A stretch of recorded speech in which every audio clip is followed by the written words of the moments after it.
पाऱ्याचा विना घेणं म्हणजे सगळ्यात अवघड सेवा आहे आणि सगळ्यात चांगली सुद्धा सेवा आहे. लोकांना वाटते दिवसभर घ्यावं रे, पण रात्रीचं फार अवघड असते पाऱ्याचा विना घेणं. कोण काळ कुत्र मंदिराकडे नसते पाऱ्याचा विना घेणं. एका गावात असं झालं तर बाबा बरं, त्या गावात गेलो होतो आम्ही कीर्तनाला. कीर्तनाच्या टायमिंगला एकाचा नंबर होता विना घ्यायचा. झालं कीर्तन बिर्तन झालं मस्त. त्यानं आवाज दिला मला, राम भाऊ तुमचा नंबर आहे पाऱ्याचा, या म्हणले विना घ्यायला. त्यानं आलं मस्त सावरून गिवरून आलं आणि 11 वाजता बेट्याच्या गळ्यात विना टाकलं. ते होतं पाटील, पहिलीची पाटील की विना गळ्यात जसा घातला महाराज तसं मस्त कीर्तन झालं की भजन. तर आपल्या इकडे तेवढी प्रथा नाही म्हणा, पण जरा इकडं खाल्लाकडे गेलो उमरगा साईड त्याच्या पुढे थोडं गेलो की मग भजनाची प्रथा आहे. भजन रात्रभर. ह्याला वाटलं भजन आता मस्त चालतंय आपलं 4 पर्यंत, पुन्हा काकडा. तर भजन 1 वाजता बंद झालं आणि याच्या गळ्यात विना घातला होता 11 वाजता. 2 तासाची 3 तासाची सेवा. ती सेवा संपली आणि ह्याला राहू ना, ह्यानं म्हणाले कुणाचा नंबर आहे रे बोलवा. त्यानं सांगितलं श्याम भाऊचा नंबर आहे. राम भाऊ भजन संपलं की म्हणाले, श्याम्या अरे या विना घ्यायला. त्यानं म्हणाले मर द्या रे तिकडं, लई दिवसानं गाठले, घाल द्या विना ह्याला, रात्र काढू द्या म्हणाले ती श्याम्या तिकडं घरातून. हा जाईना बेटा. ह्यानं आरडाओरडू उभ्या करा, या रे विना घ्या रे विना. मी सुद्धा येणार. माईक वाला सुद्धा बटन बंद करून जाऊन पांघरून घेऊन झोपले. सगळे घरला गेलेत महाराज. मंदिरावर कुत्र सुद्धा उभारलं नाही. ह्यानं बिचारा एकटाच इकडून इकडे फिराले, तिकडून तिकडे फिराले, कोण विना घ्यायला येणार. लोक मंदिराकडे बघायला पण वाकून बघून नगर बाबा, याला गेलं की विना गळ्यात घालते. ते म्हणाले लय गुरगुर गुरगुर करत होता, घेऊ द्या राहायला विना. सगळे म्हणाले. रात्रभर कुणी गेलं नाही महाराज. वाट काकड्याला एकच माणूस आणि त्यानं विना कशाचा घेत आहे. तू करतोस का काकडा. त्यानं मला काय गौऱ्या येत आहे. गौमान उभार म्हणला. मग त्याने एकटाच काकडा केलं. काकडा झाला महाराज. काकडा झाल्यावर 6 वाजले 7 वाजले, मंदिराकडे कोणी ना. ज्ञानेश्वरी पारायण नाही काय नाही, डायरेक्ट गाता भजन होतं. आणि मग कोणी मंदिराकडे नाश्ता नाही, पाणी नाही, तोंड ठेवलं नाही. त्यानं तसंच उभारलंय बिचार. तेवढ्यात लाइटिंग बिटिंग लावलेली. सकाळी सकाळी मस्त असं ते उठलं होतं स्पीकरवालं. त्यानं मस्त भजन लावलं. भजनाच्या नादावर गाव सगळं आपलं आनंदानं सडा सारवण, सगळ्या रांगोळी बिंगोळी चालू आहेत.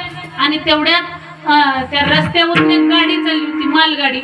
माल भरून आपण सोयाबीन पोते वगैरे टाकतो ना आडतीला न्यायला. ते चाललं होतं लातूरला चाललो होतं. आणि त्याला वाटलं बाईला घेऊन जोगेवाडीला सत्ता चालू आहे आणि आपण काय करावं, जाऊ जरा दर्शन घ्यावं, चांगलं मंदिर दिसाले. दर्शन घेण्याकरता त्यानं गाडी नीट मंदिरापाशी आणले. मध्ये गेले, दर्शन घेतलंय मस्त महादेवाचं. दर्शन झाल्यावर विनेकराच्या पाया पडले. ती विनेकरी म्हणाले कुठले हाव. शेजारच्या गावचे हाव. कुठ निघाला. लातूरला निघाला.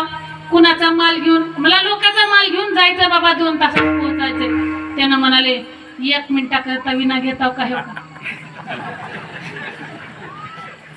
1च मिनिट घ्यावं, लय पोट फुगले माझं, काय खरं. त्यानं म्हणाले खरंच 1 मिनिटात येताव का.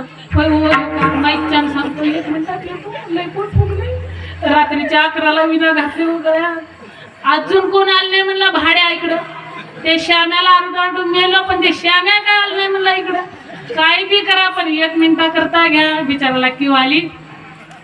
म्हातारा माणूस आहे, तेवढं बी लय वय झालं नव्हतं. 50च्या पुढे जरा गेलं तर पण वाटलं गॅरंटी नाही 1 मिनिटात या, इथून बघता मी. त्यानं म्हणलं हो का आत्ता गेलो, लगेच मोकळा होऊन लगेच येतोच म्हणलं मंदिरात. विना जे घातलं त्याच्या गळ्यात लांबून हो का, पायाला सुद्धा हात लावली नाही त्यानं. लांबून पाया पडले. तिकडूनच हो सुटलो, घरला गेलं, वाकळ पांघरून झोपले. ह्यानं 1 तास वाट बघितलंय, 2 तास बघितलंय.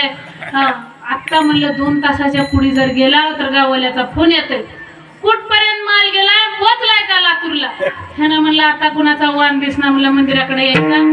घेतलं विना, त्या पुलावरी बांधलं. चला म्हणलं रामकृष्ण हरी, नेट लातूरला. आडतीवर विना.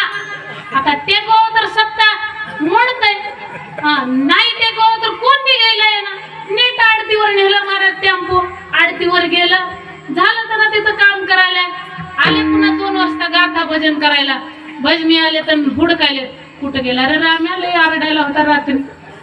श्यामी आला आणि कण कण वाकू वाकू वाकू बघायला, त्यानं कुठंच दिसणार. म्हणला कुठं गेलं रे, विनासगट पडलं का काय, कुठं बघा म्हणले. सगळ्या मंदिराच्या भोवताली हुडकले, कुठं बी सापडणार. नीट घरला गेलेत रामभाऊच्या घरला गेलेत. रामभाऊ बायकोला म्हणला कोण आले बघ. काय काम ती विना विना विना म्हणलं की ह्यानं वाकडीतला तोंड काढला. चप्पल ना हाताला, चप्पल ना, अजिबात घरला सुद्धा येऊ दे नको म्हणाले. अजिबात विनाचं नाव काढलं की तिथून फेकून द्या म्हणाले बाहेर. सगळे घाबरून लांब उभा आहेत. रामभाऊ विना कुठं आहे. त्यांना म्हणाले तुम्हाला रात्रभर आढळून आलं बेट्या, आता विना विचारायला. नाही म्हणला विना माझ्याकडे. कुठे गेला, नेला म्हणलं त्या टेम्पोवाल्यानं, जा त्याच्या मागे लातूरला. झाले सगळे परेशान. सप्ताह तर उभा केला, विना तर नाही गेला म्हणले लातूरला, आता काही खरं नाही. ह्यानं म्हणाले, पोरं म्हणाले बाबा एवढे का चिडलं, सप्त्यात सगळी सेवा करायचं, चटया उचलायचं, चहाचे कप उचलायचं, पण विना अजिबात घ्यायचं नाही म्हणले. अजिबात विनाची सेवा करायचं नाही. वाईट लागलं होतं रात्रभर काय करावं. आणि हे सगळे फोन लावायला, झालं कुठं आहेस रे टेम्पोवाल्या. त्यानं मला हिथं आडतीवर हा माल घालायला. विना कुठं हाय म्हणलं, सुरक्षित वरी टांगून आहे, त्यानं भजन करायला, मी इकडे पोते उतरायला, काय टेन्शन नाही म्हणलं. झालं एवढं म्हणलं बाबा लवकर ये रे, त्या विना वाचून आडलंय सगळं. तुम्हाला कळना गेल तर विना घ्यायला. हा आणि ते तिथून गर्दा करायला, पुन्हा विना आणलं. विना आणल्यावर मग बारी बारीनं विना. म्हणजे विनाची सेवा इतकी महत्वाची आहे, पण माणसाला विना घेऊ वाटत नाही. सगळ्यात मोठं सुख आहे ते, सगळ्यात मोठं पुण्य आहे ते विना घेणं. पाऱ्याचे विना बघितलं म्हणून आठवलं मला. विठाला विठा